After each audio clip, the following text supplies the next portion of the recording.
Hello friends! Nagluluto ako ngayon ng yung niluluto tuwing Good Friday. Itong binignit. Ayan, masarap ito friends.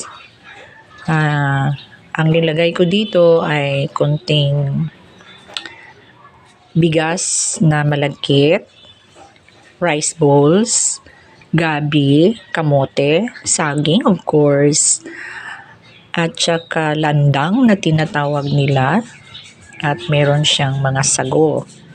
Yan. Apat na di gaanong kalakihan na niyog ang nilagay ko yung gata. At saka para talagang sumarap pa siya, lalo na yung kanyang amoy, hindi lang yung kanyang amoy, pati yung lasa. Dinagdagan ko siya ng jackfruit or langka. Try ninyo guys, masarap.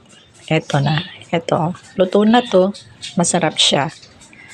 So try ninyo, lagyan ng langka yung inyong nilulutong binignit. So kain tayo guys, kain na tayo. Eto. So friends, thank you for watching.